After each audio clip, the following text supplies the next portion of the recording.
Como ya hemos visto, la teoría de la irresistible gracia, al igual que el resto del calvinismo, entra en conflicto con las escrituras y la razón.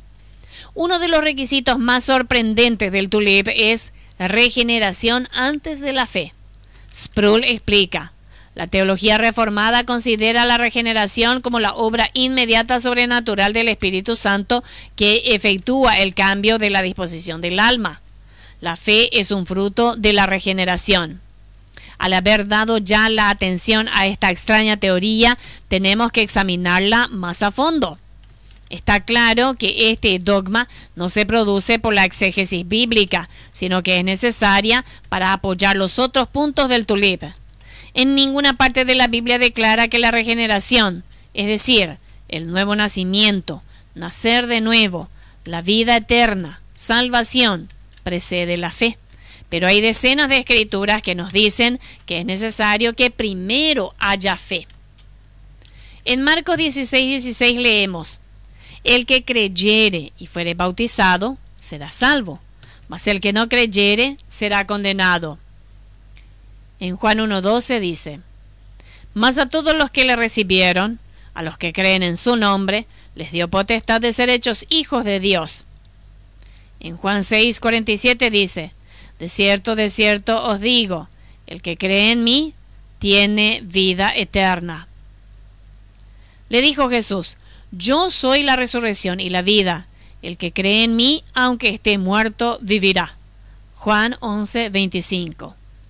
Pero estas se han escrito para que creáis que Jesús es el Cristo, el Hijo de Dios, y para que creyendo tengáis vida en su nombre. Juan 20:31. Ellos dijeron: cree en el Señor Jesucristo y serás salvo tú y tu casa. Hechos 16:31. Y muchos de los corintios, oyendo, creían y eran bautizados. Hechos 18:8. Porque no me avergüenzo del Evangelio, porque es poder de Dios para salvación a todo aquel que cree, al judío primeramente y también al griego. Romanos 1:16.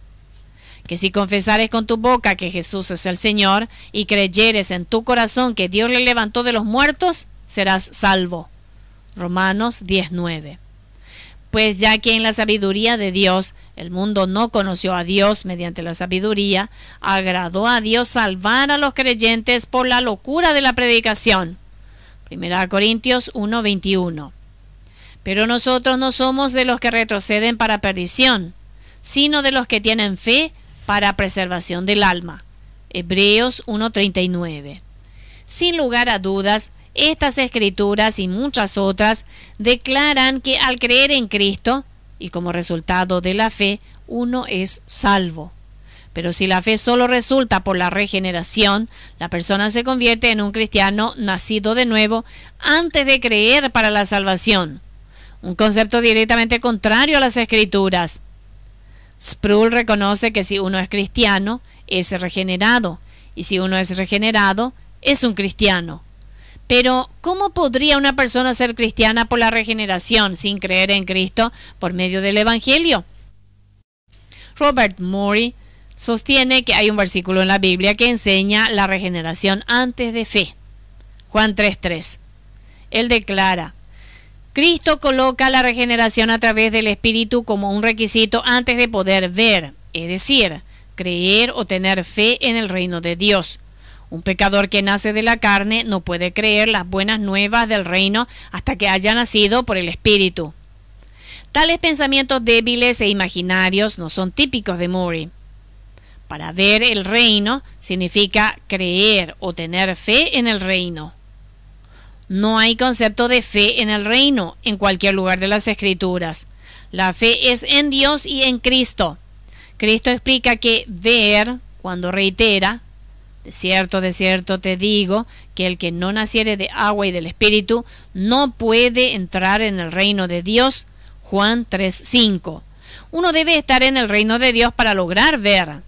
Al darse cuenta que es absurdo hablar de fe en el reino, Morey lo reformula para decir creer la buena noticia del reino, que es igualmente distante de lo que Cristo dice. Cristo nos mandó al igual que sus discípulos, a ir por todo el mundo y predicar el Evangelio a cada persona que encontramos y que esté dispuesta a escuchar. El apóstol Pablo tenía una pasión para llevar el Evangelio a todo el mundo, a donde él pudiese llegar. Él pasó su vida convenciendo a judíos y gentiles que creyeran en Cristo, disputando en las sinagogas y en los lugares públicos. Pero, como hemos enfatizado, si el calvinismo fuese cierto, Pablo perdió su tiempo, y también nosotros. Los elegidos no necesitan de ninguna persuasión. Soberanamente son regenerados sin creer en Cristo. Y los no elegidos son totalmente depravados, incluso muertos, y no pueden creer para salvación. No importa cuán persuasivos seamos predicando el Evangelio.